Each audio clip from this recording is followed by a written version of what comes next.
Hello and welcome to episode 15 of the SRA podcast. This is your host, as always, Alex Yumva. And joining me this week for this just ever-descending train wreck into the hell world is our very own JL. He is back once more on the show. We scared him off for a little while, but he has returned. So, hello. Howdy, how are you? Oh, podcasting day. All sorts of podcasts. I just got done with an interview with the Hampton Institute, and now I'm doing this, and then I will most likely be doing the Patreon special episode tonight. So, just a fun day of audio-visual experiences all around. Saw the Hampton Institute thing. Congrats on that. It was a very, very good discussion. I'll post a link for it for the listeners. That it was very, very good interview, I think.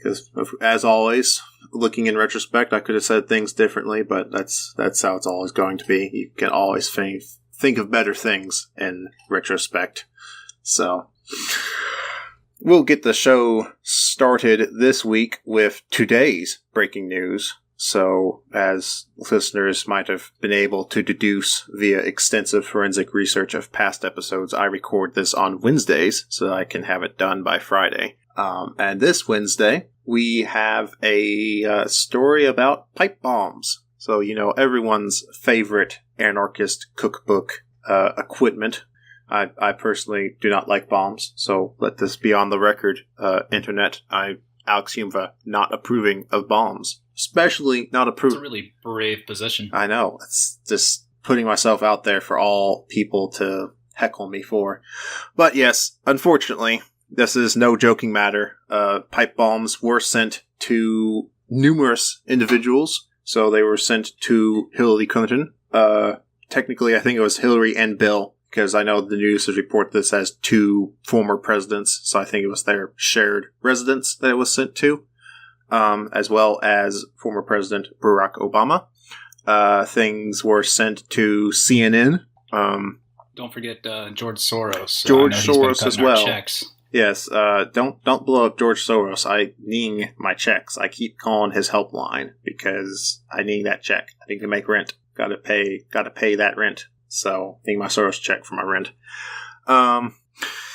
Yeah, bunch of people got the pipe bomb treatment. None of them have exploded, thankfully. There are no injuries that I've heard of at this point about coming out of this. It looks like they were all duds, which goes to show you bombs are very tricky things. And vast majority of times, it's actually very difficult to make things explode. It's amazing, but making There was a guy on Twitter who was saying that maybe the intent was just to make it look like a bomb, just to do a little scare. He said that had this been a well-intentioned bombing, it probably would have been successful. But most of the time in his career, he's seen that most people are just trying to scare their political enemies or whoever it is that they're threatening. Yeah, I could see that it's probably, if it had been a more asserted effort. It looks like, what I'm reading here, there's 1, 2, 3, 4 bombs, 5 bombs is what I'm getting from this, at least, that were sent out. More being discovered throughout the day, as it were. So there might be some more drifting out there in the postal system right now. If you are a postal worker listening to this at work, since I know podcasts are a big thing in the postal community, definitely be careful with the packages you handle. Could be something weird in there. Don't want to get hurt doing your job. So it looks like, if at least 5 confirmed at this point, that's even a pretty hefty failure rate. Would think that one of them would have gone off, but so it probably is trying to send a message. It's one of those things, we don't know who did this yet, of course. That's going to be an ongoing investigation to figure out who it is, and I'm sure we'll find something. The Postal Service takes its job very seriously, and those Postal Service investigators are wizards when it comes to tracking things back through the mail. So we'll no doubt be aware of who this individual is in the near future, hopefully. But it is evidence of the times. and it is evidence of, one of the people that was sent to was actually our Representative Maxine Waters of Congress. And, it's one of those things that people are going to, of course, it's already happening on conservative and right-wing media outlets and social media of, the left was asking for this, Representative Waters, she was asking for this, calling for agitation and calling for all this disobedience, so that they were just asking for it. And, of course, who has the left threatened to bomb? Who has the left sent bombs to? Who has the left put up sniper nests to oversee protests? Who has the left kicked people's ribs in? And this is... it's one of those things that, of course, the right-wing news media can't accept that there is obviously somebody with an agenda and obviously somebody with a very right-leaning slant that's attacking supposed leftists. They think Clinton and Obama and Soros and Waters and CNN are these communist, leftist, socialist, Marxist whatevers that they're out to destroy America, when, of course, they are a different side of the same coin. The Clinton, of all people, is no socialist. I think we can all agree upon that. But of course... That's a really good point. But of course, the right can't make that distinction. Well, yeah, and I think what you just said would be great. If I were working at the FBI, it's very obvious what the MO is here. So I think, if I were an FBI agent and I was looking at this case, I would not be pointing my finger at an actual leftist. I'd be pointing my finger at some, someone who gets their news from these very disturbed kind of corners of the internet, or, maybe just some older person that, is just very into like Tucker Carlson or something, someone who has an idea about what the left is that isn't actually rooted in reality. Exactly. And, it's one of those things that I suspect this will only be the beginning, unfortunately. And, this time around, those bombs didn't go off. It was just a message. I can't be so certain next time that the right isn't going to try something like that. I can't be so certain that we aren't going to have a Timothy McVeigh, which, in the same way that conservatives will try to portray Hitler as a leftist because, don't you know, National Socialist, that's what the Nazis were. Which, I won't even grace that with the airtime to explain why that's so bullshit. But it's the same thing I've seen in recent times, right-wing media trying to portray Timothy McVeigh as this leftist, domestic terrorist, when obviously the dude was very much right-leaning, very much in this libertarian school of thought. He was doing it in response to Waco, was one of the reasons why he committed the Oklahoma City bombings. So this is what we see, though, that these domestic terrorists so often are these very far right, very conservative individuals, and it's something I can only see continuing, because as the right becomes more and more hysterical, and more pushed further and further to the extreme by people like Donald Trump, who, a lot of people give him, I think, too much credit. I don't think he's orchestrating some master plan to overthrow the United States government, and he's orchestrating it with Putin and, all these things.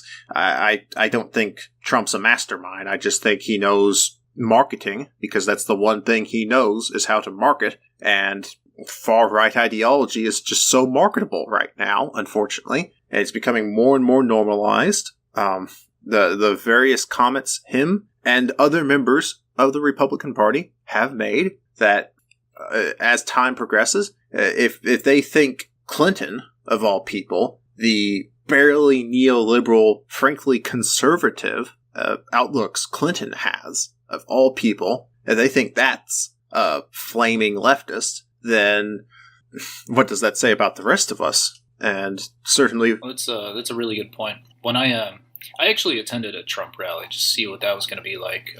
He came to Macon, Georgia. It was very early on in his campaign.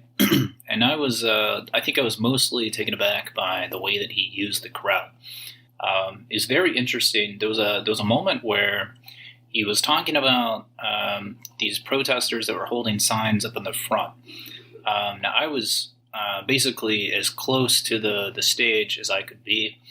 I put some photos up on my Twitter. But, I was surrounded by these guys that were chanting "Lock her up." And Trump took notice, and he said, should we, maybe not go so hard on Clinton? That's a bit unfair. And he started getting boos from the crowd. The crowd just was like, no, we should go as hard as we possibly can on Hillary, lock her up, lock her up.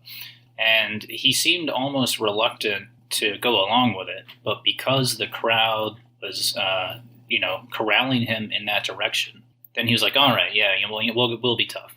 It was really weird. He did that a number of times throughout the night, where he just kind of asked the crowd what his opinion should be. And then, if he got booed, then he would just change his opinion. And I think that's where, I don't know, he's in many ways the combination of his constituents' like innermost desires. It's like he's not really a person unto himself, but more a voice for the hive mind. It's very strange. Yeah, it is kind of weird looking at Trump, because of course Trump changes his opinion whenever it suits him, and it's so often to the crowd. I mean, it's a joke at this point.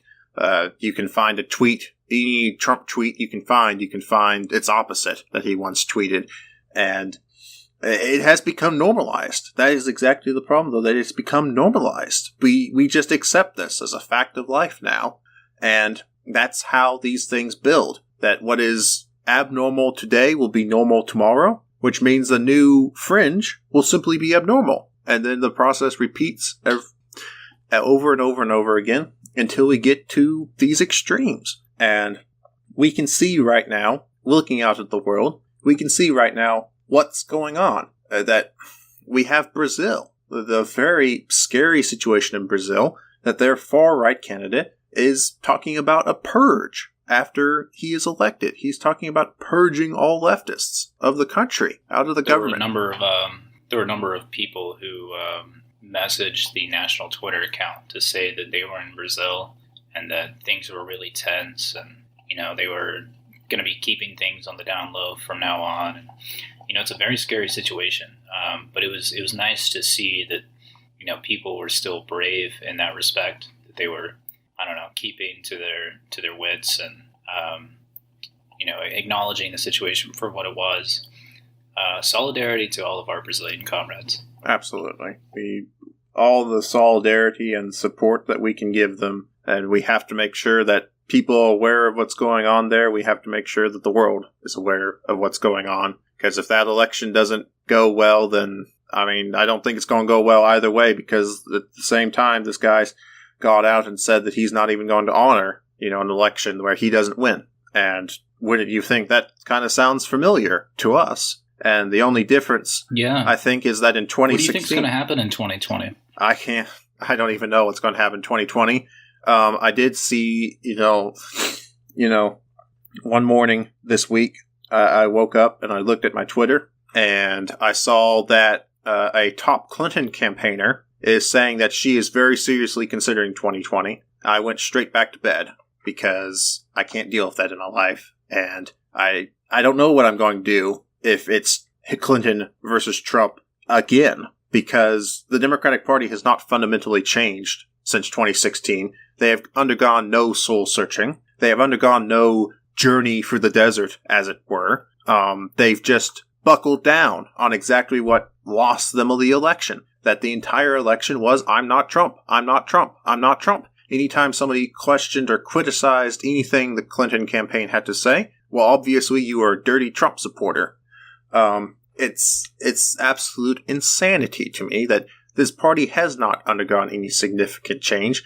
The closest thing to it is that, because of Bernie Sanders' success and the rise of the DSA, now the DSA is endorsing, slightly more leftist social democratic candidates, but there is nobody who's come up yet and espoused truly socialistic ideas within the Democratic Party. There are no candidates that have won primaries. I'm not even aware of many people who have stood challenge in these primaries with honest, far-left, proper socialist ideas. Meanwhile, Trump is now saying that he's a nationalist.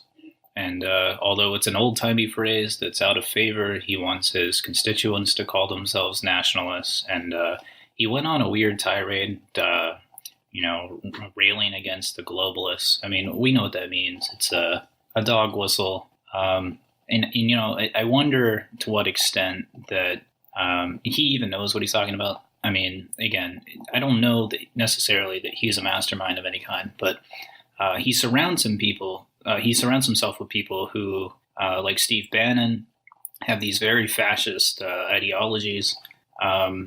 So I do wonder if there's gonna be an issue in 2020. If it's Trump versus anyone. Maybe the Democratic Party does run someone who's more in line with what I believe are winning policies now and progressive ideas from socialist candidates. What happens if Trump loses the election? Does he leave the White House? This is something I'm seriously wondering. There's the comment he made with the 2016 election about widespread voter fraud from illegal immigrants. And although these are just not backed up statements, I wonder if he could play his base to an extent in order to try to, justify them in order to stay in the White House. I think he could. And that's one of those things that, people can make fun of folks who, that presidential alert text came out and, everyone's just saying, well, it's just for FEMA. It's just for disasters. If there's some big disaster, shouldn't the president be able to talk to everyone? And I think, no, that's a really dangerous idea that one person has access to send a message to millions and millions and millions of Americans all at once. And we forget.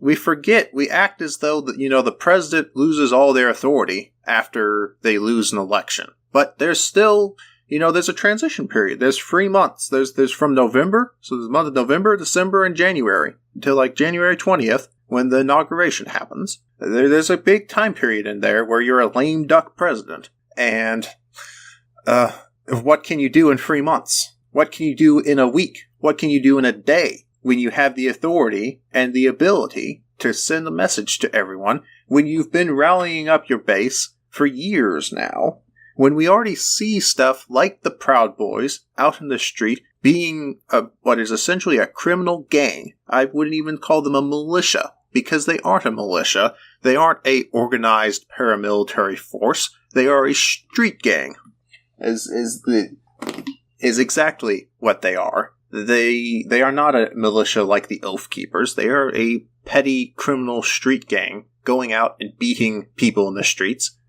And not only does Trump have that to bank on, not only does he have what is this street gang to bank on, he has the Oath Keepers, which are a militia force, which are organized in a hierarchical military-like fashion with military-style training. Of course, they build themselves as, a veterans organization.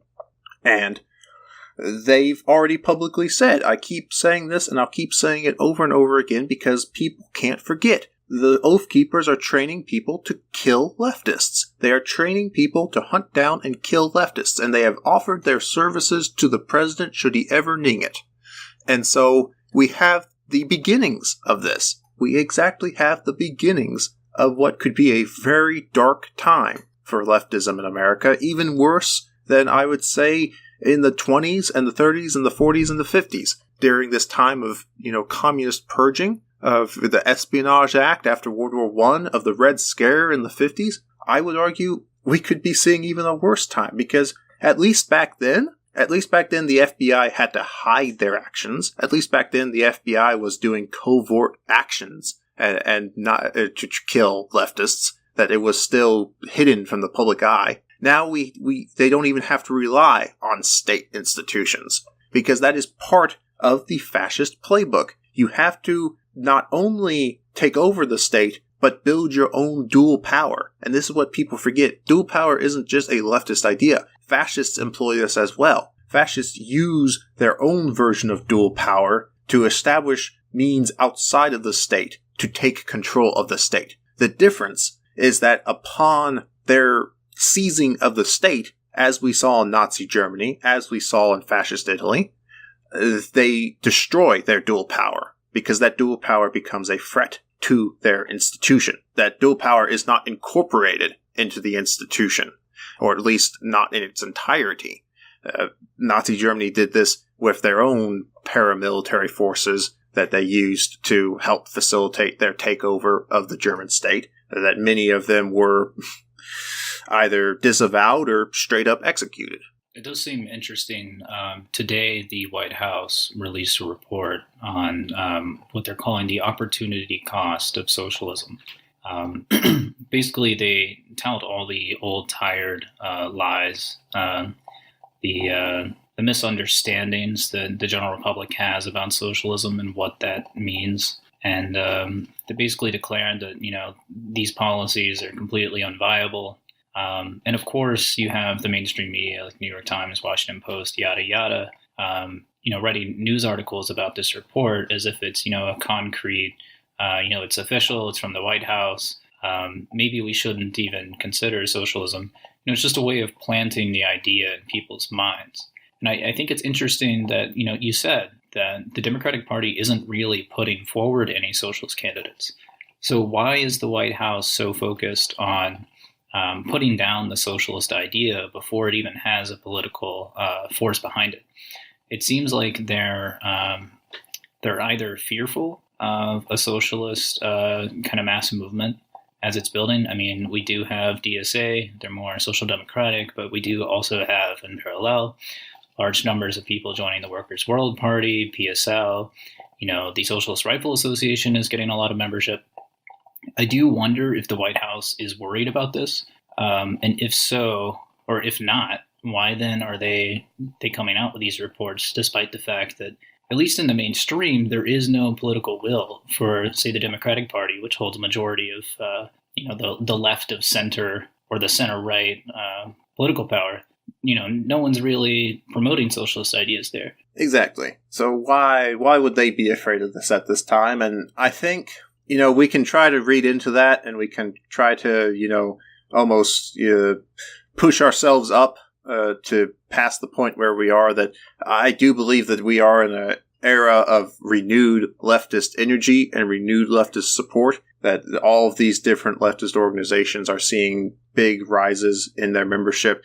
The DSA, yes, they're still mostly social democratic, but there's a lot more radical ideology taking foot in there. And unlike the Democratic Party, the DSA is in a position where those more radical elements within it can push their motions and their agendas and push the DSA more and more to the left. Whereas in the Democratic Party, they have a very institutionalized power structure that resists that kind of change. Things with like these superdelegates, which they did the most barest of reforms of saying, well, now they can't pledge before the election. But they're still there when not even the Republican Party has superdelegates anymore. That the Republican Party did away with superdelegates. But here's the Democrats, this progressive, supposedly one per man, one vote party, keeping with these superdelegates with their extreme sway, like 700 superdelegates out of, I think, like 4,000 or 5,000 national votes. So that's almost a sixth of your voting power within the Democratic Party is held by these individuals who have the equivalent of thousands, tens of thousands of votes of the regular party member.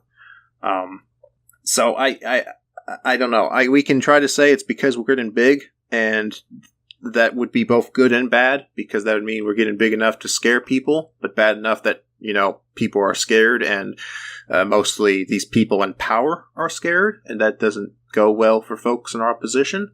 At the same time... No, I agree completely. The DSA is, I think, an actuator of some kind for fostering leftist thought. I was introduced to the DSA after I had already made the leap from anarchism to Marxist-Leninism. But when I started talking to people who were in DSA, I was talking to people who held ideologies that were at odds with what I was told DSA was. was very quickly introduced to other Marxist-Leninists. There was the Communist Caucus. I definitely agree that DSA has an entry-level kind of appeal, especially as it relates to maybe joining other parties or other socialist movements, socialist organizations, even such as the SRA. I just wonder to what extent the White House has socialism on its mind.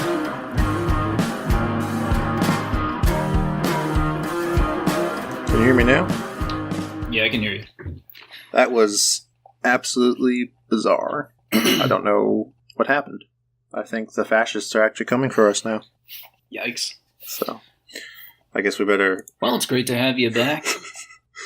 Yes. So, for the listeners, since I have no idea how I'm going to continue on from my previous thought because I've already forgotten about it, we had a strange technical glitch that cut out the stream. So I was talking about the DSA and rise in socialist movements and how it related to the White House report today. Yeah. So I think what I was about to say was that basically we always have to be careful with the White House of how much it is the White House, how much it is the institution, how much it is the staff within it, how much it is the administration, how much it is Trump himself.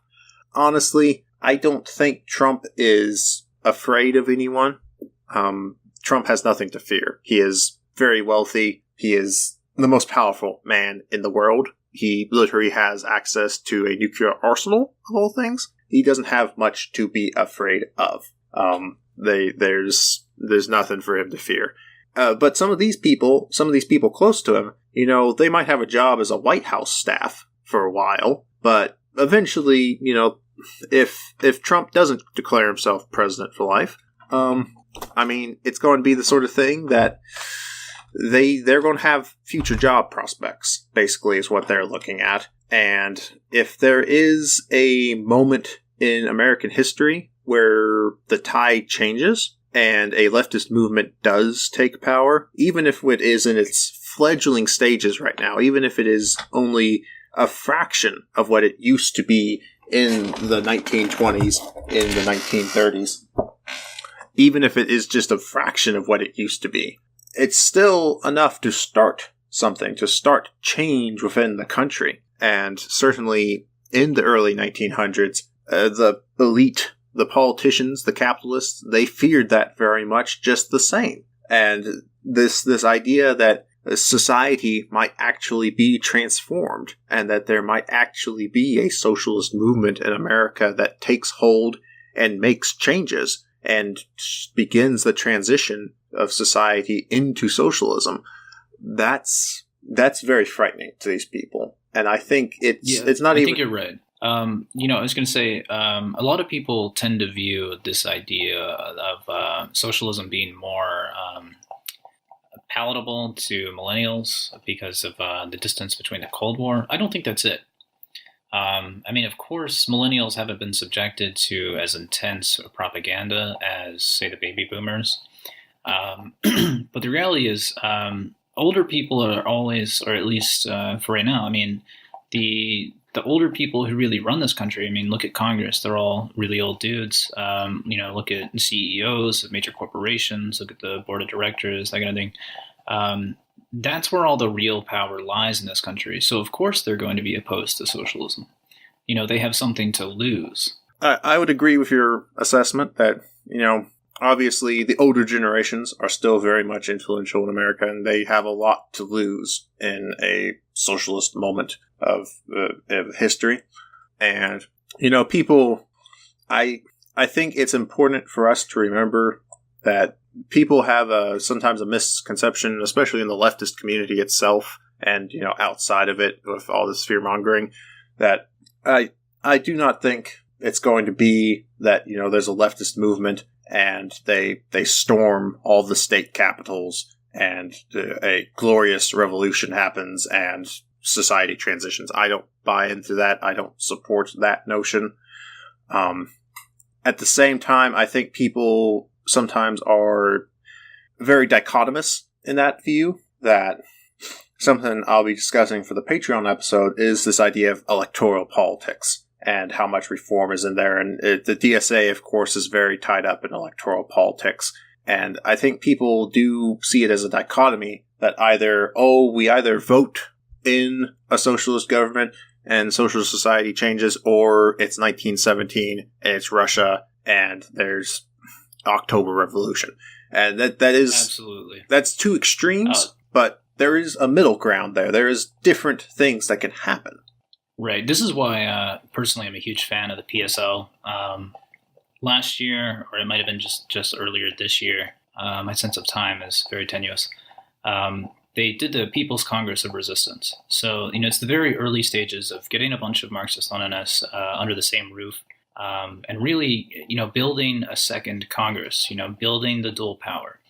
And I think this is the route going forward for leftists generally.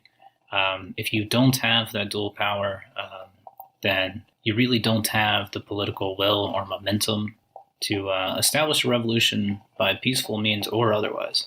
And I think this is an idea in one of those rare occasions, one of those truly rare occasions that can unite leftists of all different colors and all different stripes, or of all different tendencies, that this idea of dual power, we all have our own ideas of how it's going down, and we all have our own ideas of how it's structured, but most leftists I've run into agree that dual power needs to be a thing. It needs to be out there in the world. It needs to be happening. And I think we can build a lot of unity across the different tendencies of saying, look, we don't all agree on the situation of government. We don't all agree on how these things are going to look after society has made its transformation. But we can agree that our current material conditions are shit. And we can agree that we need to improve it here in the now. And the answer to that is not fetishizing any of these events. It's not trying to look to the past and say we're going to do exactly this, exactly the same way. It's not looking at, 1917 gets a lot of flack, but from my own tendency, syndicalists tend to hold up the Paris strikes. They're the French strikes. It started in Paris, but it spread rapidly across France, that general strike in France, to the point where de Gaulle fled the country. He was so worried about a modern-day revolution in France. And these things arise from their circumstances. And no country's circumstance, no time period circumstance is exactly the same as another. And we can look to the past, and we must look to the past to learn from the mistakes of the past. But we cannot seek to emulate and maintain this notion going forward that somehow we're just going to pull everything off like it was before, and by just following this checklist of things to do. That's not how it's going to work. But dual power, that is a timeless concept. Dual power is a timeless concept that works in any community, in any time period. People appreciate those who help them as a society, as a people group, as a whatever. That if you come into somebody's community with food aid and water aid and help them build their house, help them fix their house, help them get to a better situation in life, they appreciate that. And they're going to remember that. And that builds class consciousness versus, what we usually get, which is memeing on Twitter. Yeah, I think dual power is going to be really important.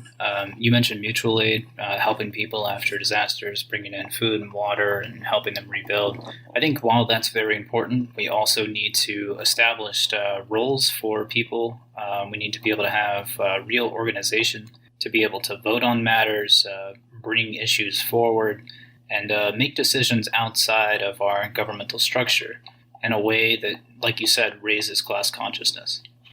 Yeah, and of course, these things needing organization. It's not just something that, unfortunately, a lot of these folks who want to do good and want to help run into this exact problem, that how do we coordinate things? And it always requires some kind of structure. Even, I know people have different ideas of how things should be structured, and people have different ideas of how organizing should be done, and what sort of positions should be inside of an organization. I get all that, and that's something people got to decide for themselves. At the same time, you still got to have focal points. You still got to have designated individuals of saying, even if you got a vote on every single one, you still got to have somebody designated to answer the phone. You still got to have somebody designated to drive the truck. People got to do individualized roles. This is how society functions. And so having an organization in place that can make those decisions and make those decisions quickly, when it's a group of 8 people, if it's just a group of 8 people, they can get that done pretty quick. It's easy to talk amongst yourselves when you can all fit in a large van. When you start getting into the hundreds, the thousands, the tens of thousands, or dare we even say the millions, well, of course, that's going to become more difficult to handle, which means you have to have greater levels of expediency. And any serious dual power structure that can help massive communities of the working class is going to be numbered in the millions. So that's something that we have to be aware of as well when we're organizing, that there has to be ways to make decisions, and there has to be ways to make decisions quickly when those decisions need to be made quickly. Well, this segment has just gone on for a while, that I was not expecting this much good discussion to come out of it, but this has been really, really good discussion that we've had. Yeah. So, we could go on about this forever, I'm sure, and actually, I'd love to have a special episode, maybe with different people on talking about dual power. I think dual power is one of these subjects that, just so much can come out of it. So, it might be an idea for a Patreon episode here in the future of having different folks' views on how they would organize dual power. We will, however, transition out of this story for a little bit. That there's some news that I want to follow up on that I'd be remiss if we missed. That following up on last week's episode of this story out of Turkey, this assassination, as it is, of the Washington Post journalist Khashoggi. I always get his name messed up for some reason, but I think I finally got it. I heard it on NPR today. They were talking about this issue. They pronounced it Jamal Khashoggi. Khashoggi. The last G is like a J. Okay. The first G is pronounced like a regular G. Okay. So this man, of course, we know for certainty now he is no longer with us. He was killed at the consulate, embassy, whichever it is, and the story, it just keeps on building on itself, because of course last week we were talking about how Trump was defending the Saudi Arabian royal family and saying how he trusted the crown prince's story and how he didn't think the king had anything to do with it, and this and that and the other, and the Saudi Arabians were up to story 7 at that point of what happened. And now the Turkish authorities have released video camera footage, CCTV footage, of a body double that the Saudi Arabian agents had put in place, that they had a body double of this journalist so that people would think that he was still alive and he was walking out the back exit, like the Saudi Arabians initially said he did, that he walked out the back exit. And they had this body double in place to do that story. And the Saudi Arabian government has now admitted to this. They admitted that they had that body double because the evidence is just too much for them to deny. It's just silliness as to how much they have tried to deny it, though. But now they've reached a new level of denial, because now they're saying there were definitely Saudi Arabian agents there, but we had no knowledge of what was going on. They're pulling the old Ronald Reagan, that when your intelligence services mess up, that you just claim ignorance. I didn't know what was going on. My memory's bad. So there were initial reports that the only reason that Jamal Khashoggi had been blacklisted was because he had reported some negative things on Trump. The only reason that the Saudis viewed him negatively was because of some reporting that he had done that portrayed Trump in a negative light. Yes, this is actually something that I haven't done too much research into. I need to do some more, but I have heard things on the news feed about Jared Kushner designated Khashoggi this as a person of interest, and certainly if Jared Kushner is responsible for this man's death, then that is, I don't know. I would say that should elicit a response, but at the same time I feel conflicted, because of course this is a very tragic, very horrific circumstance that this man was brutally tortured and executed in the name of preserving a ancient form of government that has no right to exist anymore, and in the name of because he insulted a leader of a Western country that supposedly has a more modern form of government, and yet here we are making backroom deals apparently to have journalists knocked off. I'm conflicted on this because I feel like this should elicit serious response. At the same time, I must remind listeners, the war in Yemen continues. The Saudi Arabian government continues a brutal campaign in Yemen. Thousands have died. Thousands more, tens of thousands, hundreds of thousands of people who are without infrastructure. Infrastructure has been ruined, destroyed. Access to clean drinking water is continuing to decline. Sanitary conditions are continuing to worsen. This is a very serious situation in Yemen, and here we are, apparently what it takes to get the attention of the Western media. Now, of course, the Washington Post, and this is what I will, I can rag on these fascists and, Trump and the White House administration all day long, but they're fascists. They are right-leaning, conservative forces. I don't know what my cat's doing back there, but these are very conservative, very right-leaning, oftentimes either neo-fascist or just straight-up fascist individuals. And so, of course, that's their ideology. That's their ideology. It's a terrible, reactionary, disgusting ideology. But it is their ideology, and some of them at least make some effort to maintain consistency with their terribleness. But let's look at the Washington Post. Mr. Khashoggi was part of the Washington Post, and the Washington Post, previously, their board of editors or whatever, had endorsed the war in Yemen. Or, I don't think it was technically an endorsement, but they apologized a lot for the U.S.'s involvement. They said that there was a more complex story, and they congratulated the U.S. for providing food aid. Even as we send $100 billion worth of arms to the Saudi Arabian government, because we sent a couple $1 million worth of cereal grain, well, that makes everything even. Even as people's country is bombed back to the Stone Age, this supposedly makes it even. But now that one of their own has been brutally executed, now they are against this war. And I can at least give some tacit modicum of, not respect is not the right word, but understanding. If you have a terrible idea and you stick to it,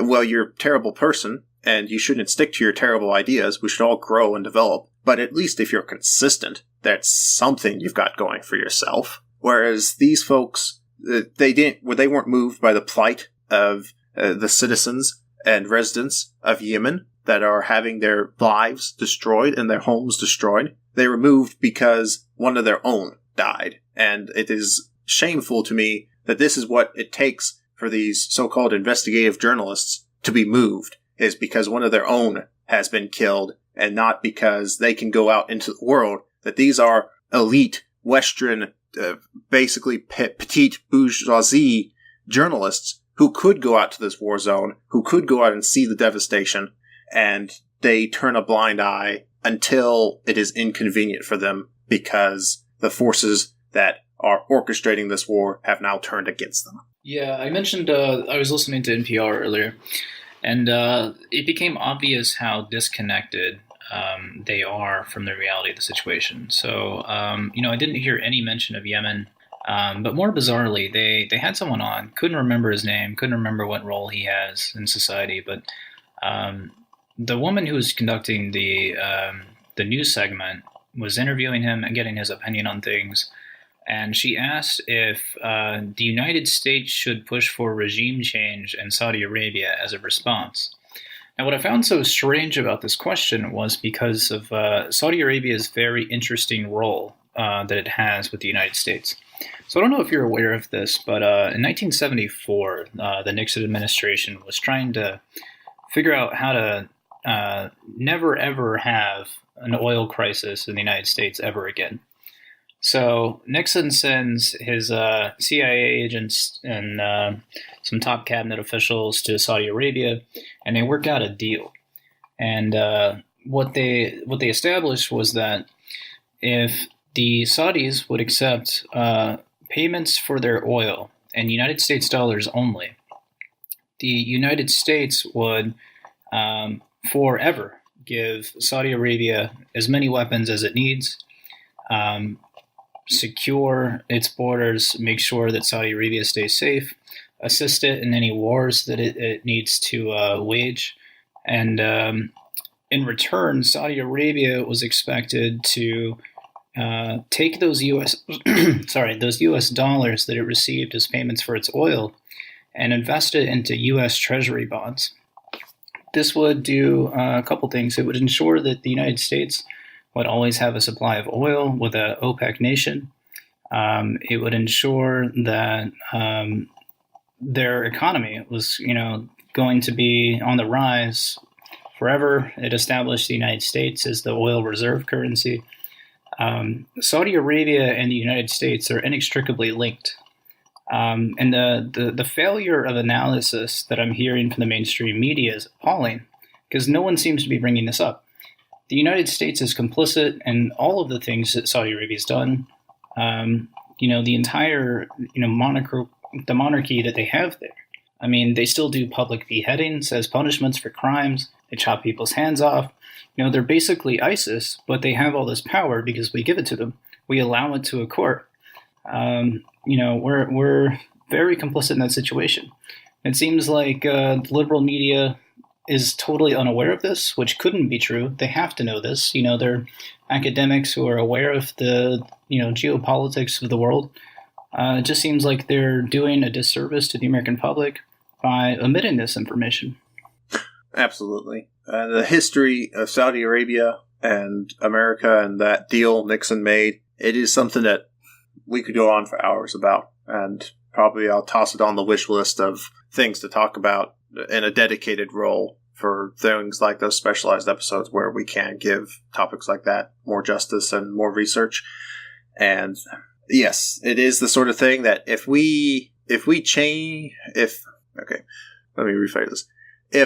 regime change is not the correct answer, of course, because we've seen how regime changes happen before. Now, this is one of the things that people will say, well, should we never speak out against a foreign country? And of course not. I do that all the time on this podcast.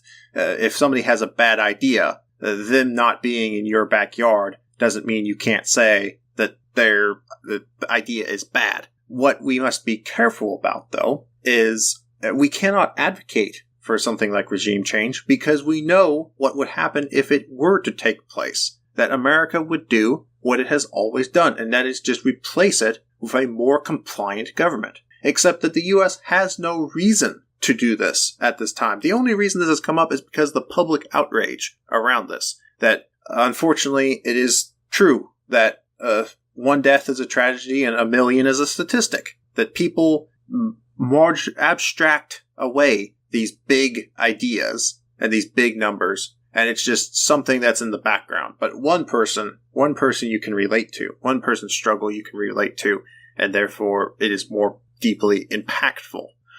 It's the U.S. government has no reason to do a regime change because the Saudi Arabian regime is already everything the U.S. government could ask for. It is a military ally. It provides the U.S. with a cheap source of oil and a steady source of oil. It provides, this $100 billion arms sale generates, as the Republicans love to point out, it generates thousands of jobs back here in America. Thousands of skilled labor jobs go into building the missiles that kill Yemeni children.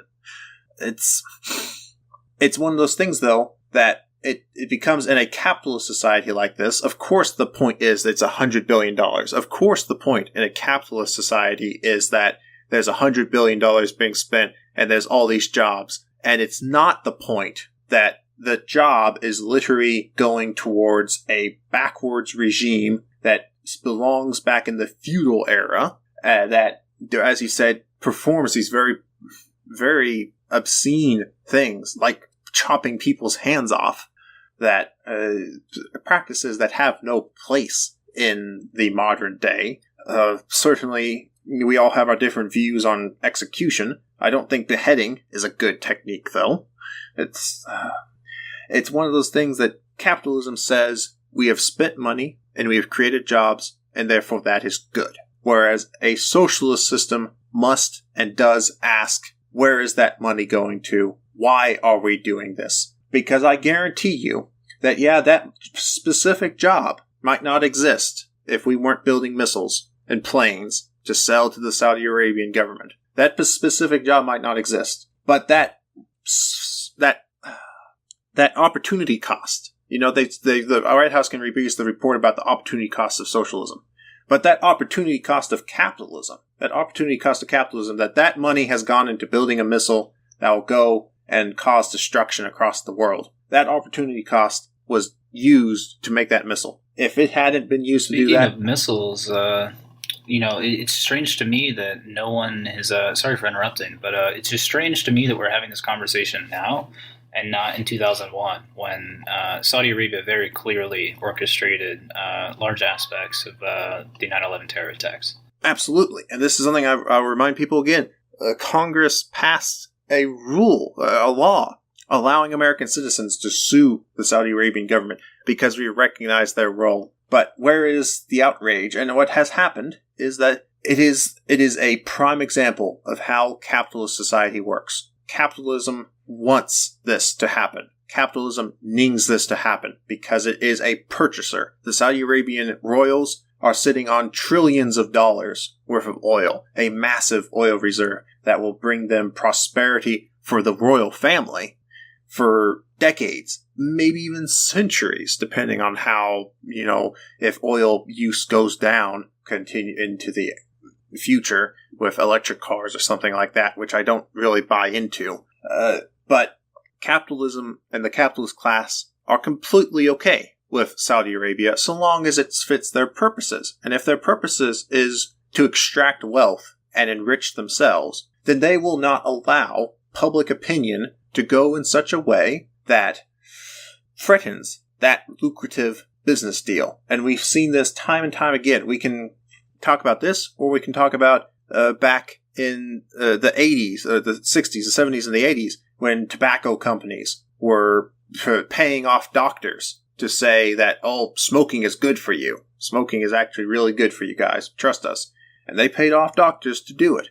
Anytime something threatens their bottom line, they will try. They even did this with lead in gasoline. One of the chief executives, I think of GM, washed his hands in lead-enriched gasoline to prove a point.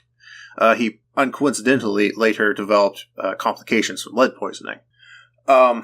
Things like this are just, it's examples of how the capitalist class exerts their influence on society. Why aren't we outraged that Saudi Arabia had a very large role in orchestrating 9/11 and causing the deaths of thousands of residents here in the United States? Why aren't we outraged about that? And the answer is... Yeah, and just as an addendum to that, when Congress vetoed Obama's veto of the bill that would allow U.S. citizens to sue Saudi Arabia over 9/11, Saudi Arabia then threatened to sell nearly $1 trillion of U.S. Treasury bonds.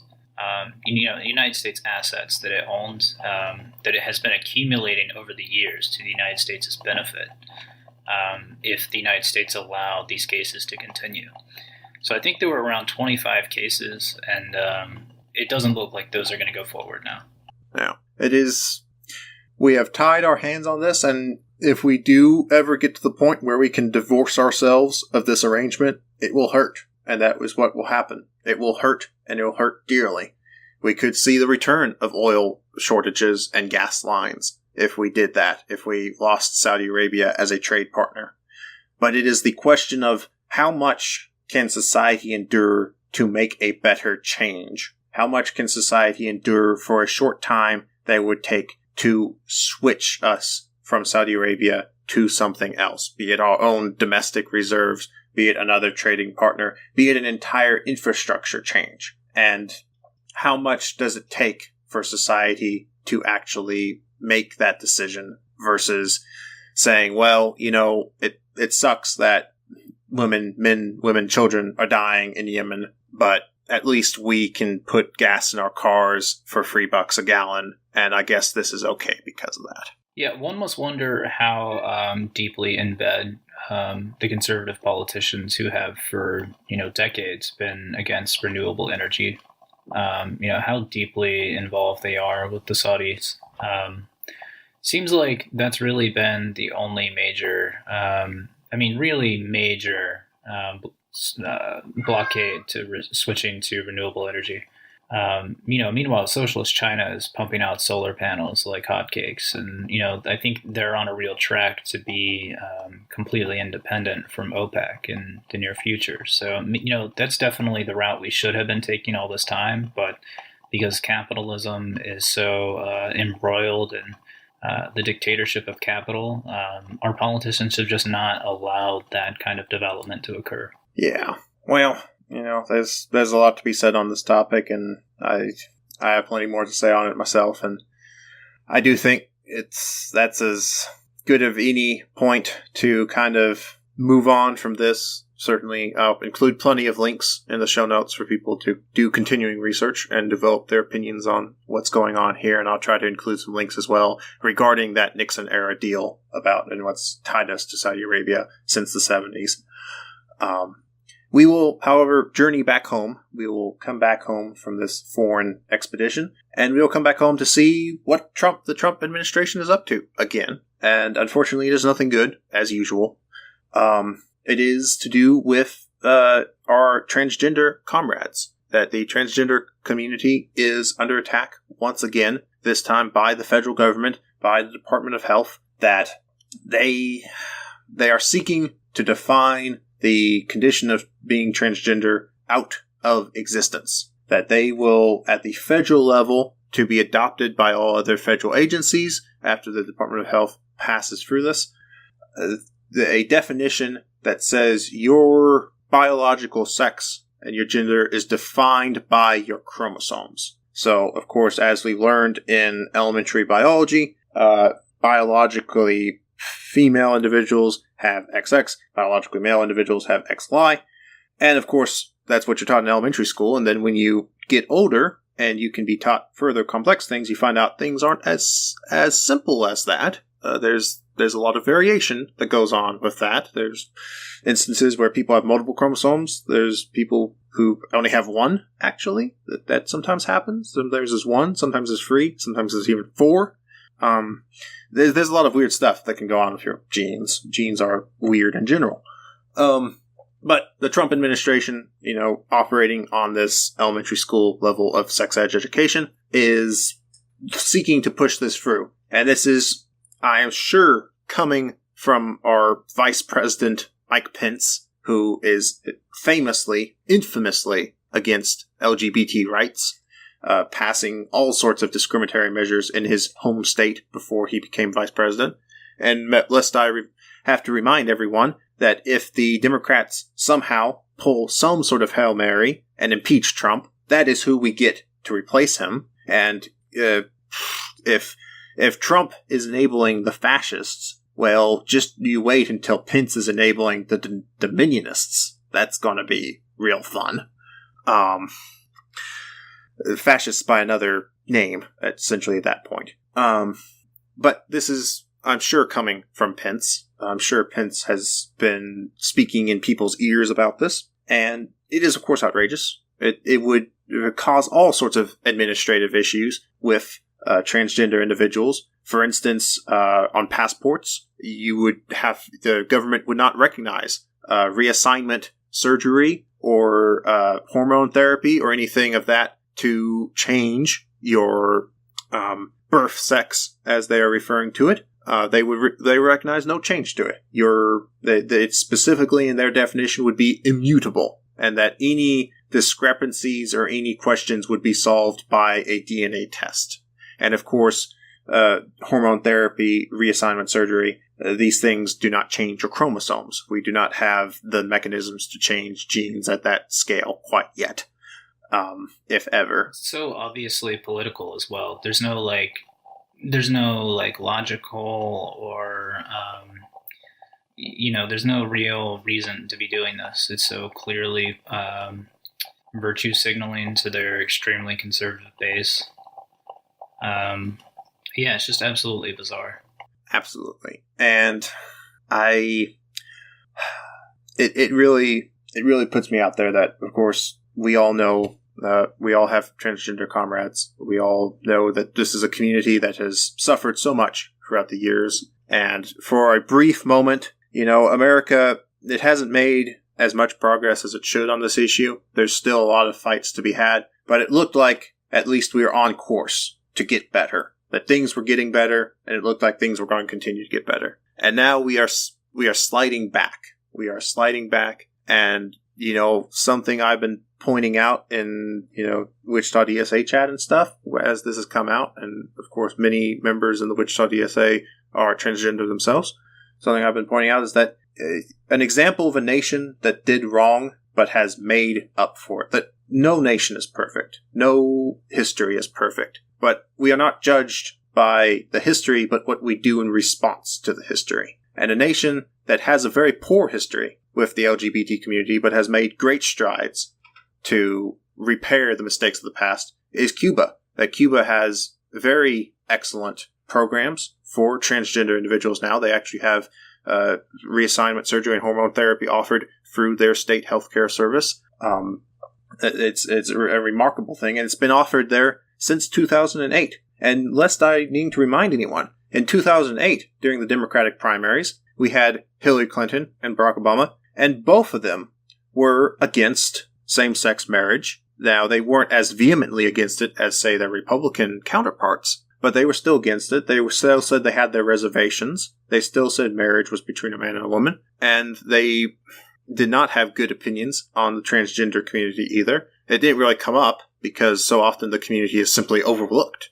But it's something that America has a great deal of progress to make on this, and certainly we can look to an example of a nation like Cuba that has had a bad history with it, that did persecute the LGBT community during its history, but has since then owned up to the mistakes of its past. Castro, before he died, realized the mistake he had made and talked about it in public, and the government of Cuba is continuing to push forward to fix these mistakes. And meanwhile, America is seeking to create a definition that doesn't even make biological sense. This definition includes nothing of people with not usual chromosomal arrangements. It's outrageous, and I don't even know. I have so many thoughts on it, but I don't know if I have so many words on it. Yeah, I mean, I just feel for everyone who's going to be, running into issues. I imagine that, yeah, like you said, with passports and so many other government documents, if you're presenting one gender and the government will refuse to recognize that, you may have issues with, government documents getting things approved. And, it's just an unnecessary, dehumanizing kind of complicated process that transgender folk are going to have to deal with because of this. Honestly, it's disgusting. Absolutely. And so, this is a departmental thing, so this is the Department of Health. I'm not a big one to say, go write your congressperson and see if they can do something. That's not always the best option. But this is something that if it makes people feel any better, do more than that. Write a letter, but do more than that. Go speak out. Go join a group. Go join with comrades who can look out for each other, who can keep each other safe, who can help each other if and when the legal system and the state comes down to only further the oppression that society currently puts against these individuals. I'd say be active. There is, Eugene Debs said that there is no Messiah coming to save us all. There is no progressive Democratic candidate that's just going to change the course of history and, usher in a new era of civil rights. There is no Messiah to lead people out of the desert. It is something that you have to lead yourself out of the desert. And more than that, you and your fellow workers and your comrades lead yourselves out the desert together as a collective force. And it is much harder for the state, and sometimes impossible for the state, to oppress a group of people when they have come together and they have formed a class consciousness amongst themselves, and they work in unison to protect each other, in all manners, that be that, self-defense against people who, there's been plenty of attacks on the transgender community by private individuals, oftentimes not pursued as heavily or at all by the state authorities. So you got to be able to protect yourself against, just regular private individuals coming after you, as well as state actions. And when there is big mobilized blocks, the liberal thing is, well, big mobilized blocks vote these people out. But in actuality, big movements and big blocks of people make change happen because it worries politicians, not because they're going to lose their job necessarily, but because they realize that the state exists because the people of the state allow it to exist. That is how America likes to think of itself, at least. And if you have a large group of people that says, hey, we're not really satisfied with how things are going, change happens, because if there's one thing these people care about more than anything else, it's being able to cling to some minuscule amount of power, just so they can have some power. I don't really have anything to add. I think that was well said. Well, I think we will transition into the final topic of the night, and as is now par for the course for the podcast, with our final story of the night, we will have a brief intermission to discuss how this podcast is made and how this podcast is developed and made possible by viewers such as yourself. As many, I'm sure, are now aware, I have a Patreon at patreon.com/socialistra podcast. I felt worth reiterating because I think there's been some confusion in recent days, especially now that I have a more formal role in the organization. This continues to be an independent podcast. I license the name from the organization, but the organization does not curate the content. Of course, members of the organization are guests on this podcast, but I am actually in process of getting some big names for the guest list that are not from the organization. We're now getting to that point of size and scale of the podcast. But this is not, officially part of the SRA Bible, I guess. This is still a personal endeavor on my part, and that Patreon is the compensation I receive for doing this, which is the way I like it. I prefer it this way. It gives me latitude to talk about what I want, when I want, how I want. So if you support the podcast and you want to see more podcasts like it, or more episodes coming out of better and better quality, you can go to Patreon. It's $5 a month starting out, if you have the funds and are willing to do that.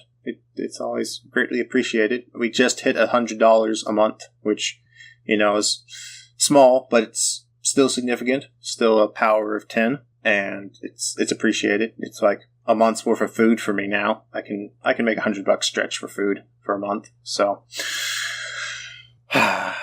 we will get out of this, and we'll go straight into the last topic of the night, which is Washington Initiative 1639. It is a state petition initiative that will be going on the ballot this November, and basically it's increasing the rules on firearms sold in the state of Washington. So it will do things such as increasing the age of all firearms to 21, I believe, and then increasing the background checks, putting a waiting period in place for the sale of firearms, and then also adding safe storage laws to the books. So this is interesting because, other states have enacted things of this nature, but this would put it in one of the strictest gun regimes in America, and it was interesting to me as well that in a kind of odd moment of disunity, so often gun control measures are supported by these police organizations. We've talked about it previously on the show. And it seems like there's a split this time around because the chief law enforcement officers associations in the state of Washington threw their support behind the measure, but the police unions of the state of Washington have actually decried the measure and thrown their support against it. And it's an interesting thing to me of seeing this split, because in a rare instance of these things, I've been trying to research. I've been trying to research why this is the case, because I don't buy into the story that, the street cops believe in your rights, but those dirty administrative cops don't believe in your rights. I don't buy that story one bit. I wonder how much it is because these laws affect everyone, that there is no exemption carved out in these laws for law enforcement officers. At the same time, nothing in here seems like it would be particularly hard for a law enforcement officer or increase the burdens on a law enforcement officer in any sort of significant way. So what if a cop's got to wait extra couple days to buy a gun? That's not... the cops already have guns. That doesn't really affect them. The only thing I could really come up with was maybe the safe storage rules, because it doesn't really provide an exemption in any sort of way for a weapon kept on you for self-defense. So, of course, cops tend to be in a situation that they want to have their guns out and ready to go. And, I think that's not necessarily, something that only cops do, of course. A gun is useless in a self-defense scenario if it takes you 15 seconds to open up your safe and pop it out and get your ammunition from the other side of the house because your state legislature has decided your ammunition needs to be stored so many feet away from the gun. Things like that, that affects everyone. And I wonder if, these street cops don't want to be affected by that, or if there's something else going on. Yeah, it's interesting to see the storage requirements. That's going to be familiar to anyone who lives in Europe. But, I don't know if there's many states that do this. The storage requirement's interesting. We always hear after mass shootings, school shootings, that kind of thing, about waiting periods and background checks. But the storage requirements are definitely interesting. Yeah, I have to agree. If you're in a situation where you need to defend yourself for whatever reason in your own home, it does not behoove you to have to go into your safe, open that up, and, like you said, grab the ammunition. Most people who are gun owning and feel like they're in a situation where they're going to need to use a pistol or whatever, they've got their place that they keep their gun, that they know that they can get to in a relatively quick manner. I don't see how this seems like an infringement of some kind. I mean, it's definitely an infringement on those who are in a situation where they're going to need to defend themselves. But it also seems like one of those things that you would expect more debate on. I've come to expect the background checks, the waiting periods, and, after the Parkland shooting, when Florida raised its age to 21, that's something we've come to expect. The storage requirements are particularly interesting. Yeah. And, don't take this the wrong way, listeners, that you have to analyze things based on your situation, that every situation is going to be different, and you have to practice common sense. The problem with these laws is that it applies a single situation to everyone. The thing is, for individuals, everyone's got to have their own individual situation. For instance, if you have children in your household, don't leave loaded guns around. Don't leave guns in places that children can access. This is rule number 1 of responsible gun ownership. If you have children, do not put your gun in a place where a child can access it, and do not leave it loaded. This is an absolute must. At the same time, not everyone has children. Not everyone is in that situation. If you live alone And if you live alone, you might have more reason to be concerned for your safety because, as we know, 2 is 1 and 1 is none. If you're in that sort of situation, you live alone, you don't have the folks coming around all the time, then you can change that. You don't have to adhere to the same rules, but you still have to be responsible because we are a forgetful people, and if you have a guest over and the guest isn't aware and then they stumble upon your gun, things could happen, not good things. So always be smart about how you do this. And I don't say that people can't have safes. There are safes out there designed for quick access. There's safes they make for, I know there's like nightstand safes that they make underneath your nightstand, and it bolts in there, and there's like a fingerprint sensor in there, and it can pop out. They make trigger blocks where you have to put your finger against the fingerprint sensor to unlock the trigger and pull it back. There's things that they make. And I'm not the biggest proponent of trigger locks because I feel like that's just one more place of failure. At the same time, you gotta weigh, it's all cost benefits. What's the cost and what's the benefit? And you gotta weigh those decisions, and you gotta weigh the probability of if the day ever comes when I use this, is that possibility worth this other possibility that something wrong is going to happen. So you have to be a responsible gun owner, and let us not pretend that this is something saying that you don't have to be. You have to be a responsible gun owner, and you have to be responsible about how you store your guns. But this is a fluid, dynamic situation that a state law can't possibly account for all these different scenarios that would require slightly different storage requirements. One of the more interesting aspects of the storage requirements is that they shift liability. So the exact wording here in the law is you may face criminal prosecution if you store or leave an unsecured firearm where a person who is prohibited from possessing firearms can and does obtain possession. You could actually be charged with a Class C felony, community endangerment, or also charged up to $250 for being in violation of this. So if you are renting an apartment with another roommate and they're a felon, but you're not, because of their legal status, your rights are infringed upon, and you could be a felon just for living with them. Which, by the way, that 250 number is actually a separate thing, that the $250 fine is for a civil infraction for gun store owners to put a sign up stating that law. So the $250 fine is for the gun owners, whereas the Class C felony is for somebody who has their gun possessed by another individual who is not supposed to have it. Which, we already see this in other states, but just not in the law. For instance, in Kansas, there's a lot of stuff you do. If your gun is stolen, for instance, there's some liability that can come back on you for that if your stolen gun is then used in a crime. There's it's a lot of stuff to do with civil court, and civil court is just this legal black hole. But the Kansas does provide some immunity if you do your due diligence, if you report your gun is stolen, if you made sure you had some kind of effort to make sure it wasn't taken. And that's usually a pretty low bar to handle, but you can still be sued, at least in civil court, over it. Whereas, of course, in this situation, you are becoming criminally liable.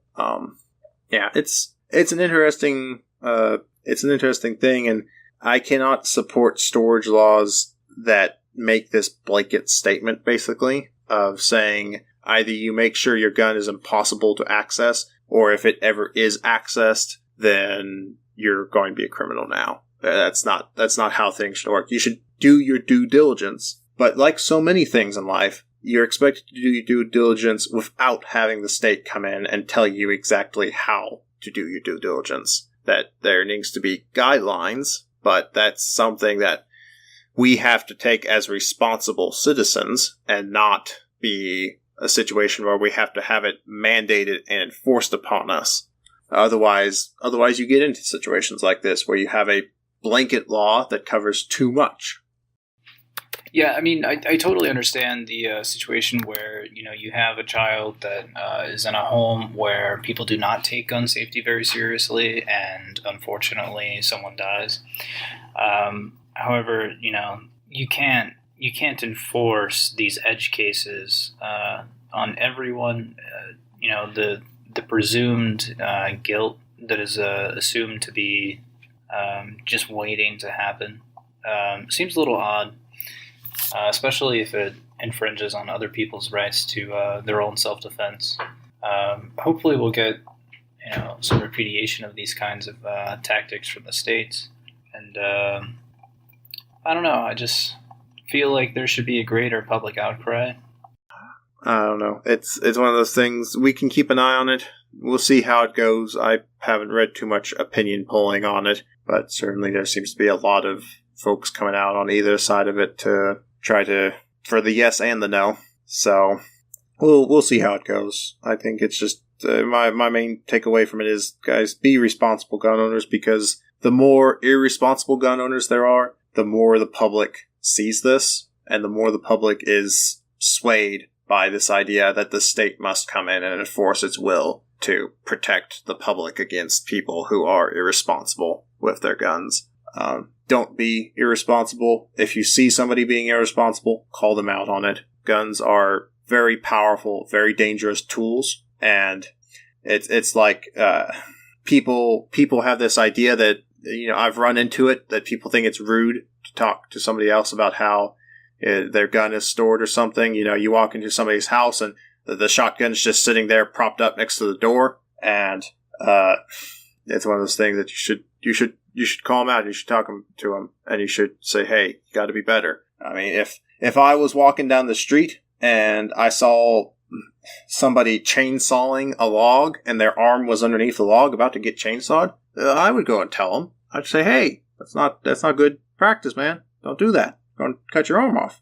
In the same way, guns, yeah, the difference is guns, they don't have really warning signs. You can't see it coming in advance. They are things that happen in an instant, and people die. So we got to be good comrades. We got to make sure that our friends and our fellow comrades are being responsible with their guns just as much as we are making sure that we are being responsible with them as well ourselves.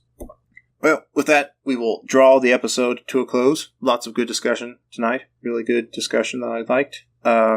As far as people who wish to maybe follow up with the episode, where would be a good place to contact you, Jay? I'm hanging out on Twitter. I am Absinthol on Twitter. It's ABSINTHOL.